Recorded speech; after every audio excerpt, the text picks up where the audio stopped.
He got off to a slow start, but when all was said and done, he passed for 263 yards and had another 58 yards rushing. This is almost a completely different offensive line than they started with week one, and they were still able to protect him. He's able to have enough time to throw down the long balls. DeRuyter in particular likes this sort of technology for the quarterbacks because they're able to see the formations a lot better than with a simple camera. A few heroes in the game. One of them, Francisco Liriano. He struck out 10 over 6 innings, but that didn't stop Bulldog fans from coming out to the beach and having a good time before game day. Ohio State racked up almost 700 yards of total offense against the Nittany Lions.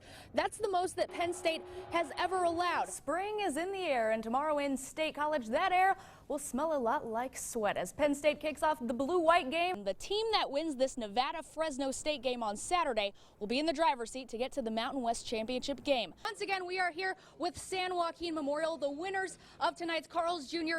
Game of the Week. How did it feel, guys? Players from both the offense and the defense said that this was definitely their best game of the season. Bison, 6-0 all time. They let me steal the poster from there. They're 6-0 all time against the Rams. The newest member of the Pittsburgh Pirates organization is outfielder Keon Broxton. He was traded from the Arizona Diamondbacks to the Pirates, and he was assigned to Altoona and plays almost every game in the outfield. But coming into the Pirates organization is bittersweet for Broxton. He's, of course, grateful for the new opportunity, but he's now playing for the same organization that one of his best friends, Evan Chambers, played for. That is before Chambers died in December. Getting traded to the Pirates, my first thought was, yes, I'm going to play with Evan. And then I was like, he's not here anymore. Former Curve and Spike outfielder Evan Chambers passed away in his sleep in the offseason. A genetic heart condition that went undetected was to blame for the sudden loss of life. Chambers and Broxton shared a special friendship because the two ball players went to high school together in Florida. They played for the same high school baseball team. They shared the same dreams of someday going pro. Chambers' death is still as tough on Broxton now as it was a few months ago when it happened. It's just something I'll never understand or get over.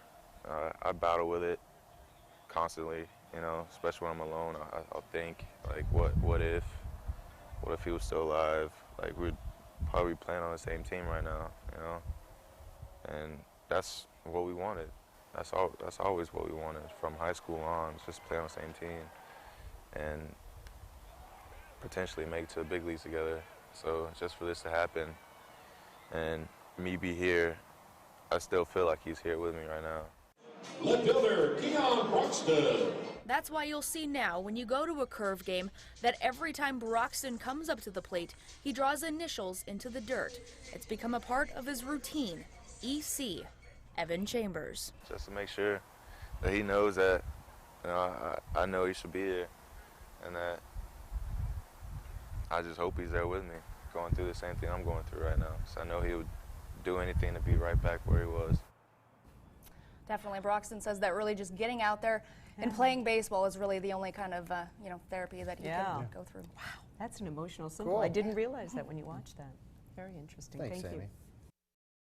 We must, of course, recap the final week of the regular season in the NFL, Week 17. And as I'm sure you could already tell, we are going to begin tonight with the San Francisco 49ers. And a move surprising absolutely nobody. Shortly after today's Niners game, the team announced that they have parted ways with head coach Jim Harbaugh.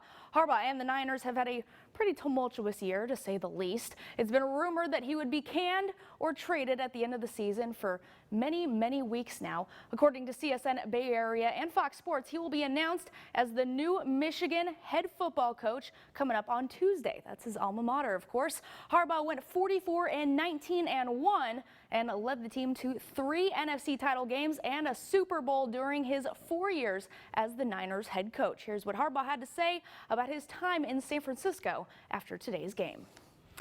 Well, you already got a preview, but let's see what happened in his final game at the helm, shall we? Niners up 13-10 in the second. Ryan Lindley at QB for Arizona airs it out to Michael Floyd for the 41-yard score. It's 17-13 Arizona. Third quarter, the Niners, they're going back to work. Colin Kaepernick passes to Bruce Miller for the touchdown. San Francisco retakes the lead 20-17. A minute and a half to go, still same score. Lindley toss-in is picked off by Craig Dahl.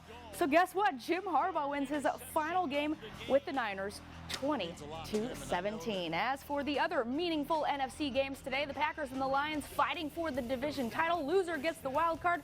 Second quarter up by 2 scores. Aaron Rodgers is carted off the field with a calf injury. In his absence, the Lions are coming back 14-7. Now Matt Stafford to Calvin Johnson for the TD. That ties up the game.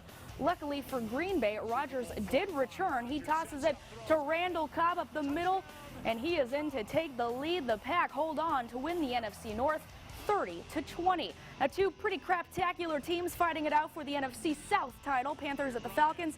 Today, Carolina did not play as crappy as their record states. Roman Harper picks off Matt Ryan, takes it all the way back for the pick 6. Carolina earns a spot in the playoffs with the 34-3 victory.